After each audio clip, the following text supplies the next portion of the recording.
चल रहा है रिजल्टों का सीज़न। तो अभी अभी बैंकिंग सेक्टर की धुरंधर कंपनी फेडरल बैंक का रिजल्ट आया है।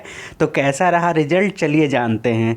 तो फेडरल बैंक इस समय कंपनी का जो करंट मार्केट प्राइस है वो 149 का चल रहा है 2.75 के निगेटिव के साथ। मार्केट कैप 36,190 करोड़ का रहा और स्टॉक का पी 9.35 का है। इस लिहाज से देखें तो कंपनी काफ़ी अच्छे पी पे ट्रेड करती हुई नज़र आ रही है।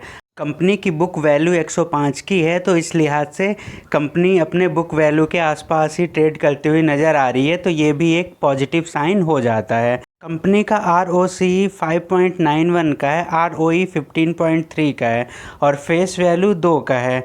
और कंपनी इस लिहाज से काफ़ी ठीक ठाक हो जाती है, लेकिन यहाँ पे जो प्रमोटर की होल्डिंग है वो 0% से है और कंपनी का जो डेब्ट टू इक्विटी है वो 10.8 का है।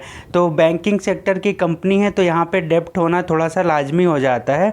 और अगर हम बात करें इनके पेयर कंपैरिजन की तो HDFC बैंक और कंपैरिजन में पी को हम पहले नंबर पे देखेंगे तो HDFC बैंक का जो पी है वो 18 का है और ICICI बैंक का 17.62 का है और कोटक महिंद्रा का 21.40 का है और अपने इस फेडरल बैंक का पी 9.35 का है।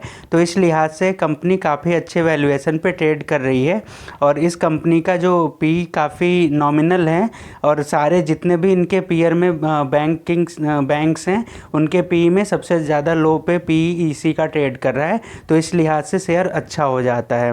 रेवेन्यू की बात करें तो कंपनी का revenue quarter on quarter basis पे 5,791 करोड़ से बढ़ के 6,085 करोड़ तक जा पहुंचा है। तो एक लिहाज से इसमें काफ़ी अच्छा ग्रोथ देखने को मिला है और उसी के हिसाब से कंपनी का जो प्रॉफिट है उसमें भी ग्रोथ देखने को मिली है। तो देख लेते हैं क्वार्टर ऑन क्वार्टर बेसिस पे कंपनी का ग्रोथ कैसा रहा।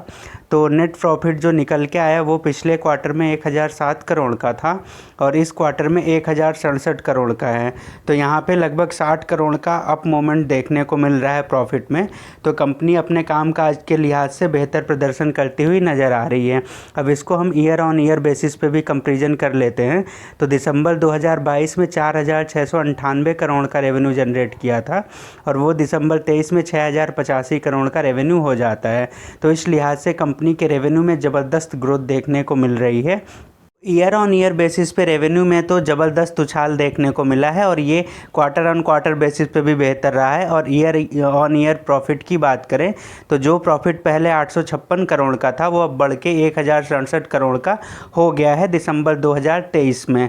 तो इस लिहाज से रेवेन्यू में भी उछाल है और क्वार्टर ऑन क्वार्टर परफॉर्मेंस में भी उछाल देखने को मिल रहा है। तो कुल मिला के अगर बात करें तो कंपनी का रिजल्ट काफ़ी बेहतर देखने को मिल रहा है। FIIs ने अपने होल्डिंग को बढ़ाया है, ये 27.02% से बढ़ के 29.38% तक हो गई है और DIIs की होल्डिंग थोड़ी सी घटी है, 45.74% से घट के 44.39% की हो गई है और पब्लिक की होल्डिंग 27.25% से घट के 26.23% की हो गई है।